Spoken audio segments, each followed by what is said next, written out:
Alrighty, welcome everybody to the second, what would you call this? The second year or first anniversary of a social at Brian's.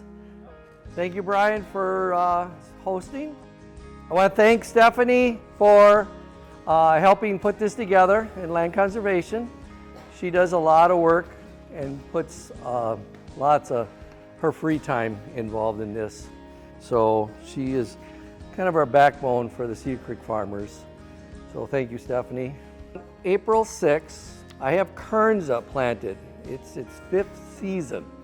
And so anybody that would like to come on the 6th to see what the Kernza looks like, and what Kernza is a prairie grass.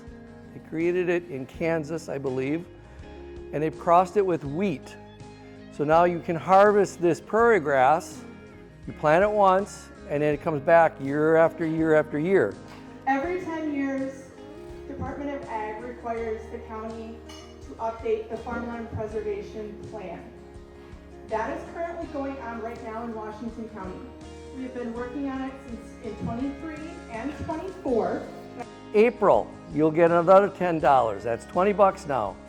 When you plant your soybeans or corn into that growing, let's say rye, then you get another 10 bucks. So you can get up to $30 if you plant, let's say, some rye. After you harvest your soybeans, you plant some rye, you will qualify for this. So this is a sweet deal. Highway 45 is your western edge, going down to 9.167. So they took a couple of smaller watershed areas that are beyond Jackson. So the water will be beyond Jackson, and it's what's going to, they're going to test going through Cedar. Soil structure is that plants, the soil is really to hold on to the water.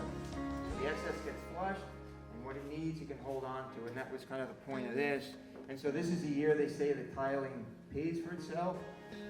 Tiling pays for itself in a lot of situations if I got heavy enough ground to justify it.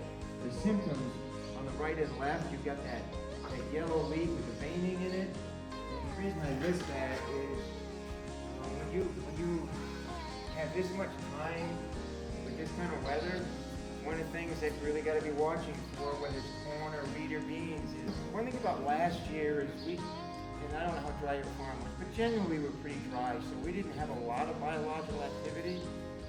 We went into winter dry. Remember how dry it was? It really wasn't until we get into the spring. It was like, I wonder if it's going to be dry. Well, we don't have to wonder anymore. But we were really dry, very low biological activity, very little breakdown, very little release of nutrients, very small incorporation of all that plant material back into the soil. So that's part of it, right? Really crowding. So my wheat comes off, opens up the canopy, and my beans are right there. And so here in July, you can hardly see it. Off, and boom, I got a second crop. So tillage is part of a no-till program. Right? There are times I need to till. Because when you get tilled ground, get a little cashew or disc openers. They need to cut through the sod. One thing about annual ryegrass, if I planted it last year and I have it this year, it's going to form a big root mass. If I terminate it ahead of planting, so I can potentially terminate that 2 weeks ahead of planting, and then if they start breaking down, and it's a little easier to get in, to get my planter in the ground. I had to close that carpet, and that was a challenge. Do you remember how much you planted? How many pounds? The rye? Yeah. The rye? Oh boy, I'd be guessing. I think you were only supposed to plant, what, 10, 12 pounds? Yeah. That sound about right? Yeah.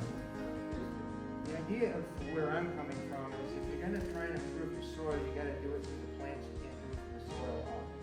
I'm going to fix my soil and have great plants. It doesn't work that way. You got to have great plants that basically push sugar and carbon into the soil. And the plants that we see out there, nice and green, they're running at about 20% photosynthetic efficiency. And how do I know that? Because we keep doing the sap test. We keep testing it, and that's what comes back. The group here, you got Terry Cole, Brian Peters,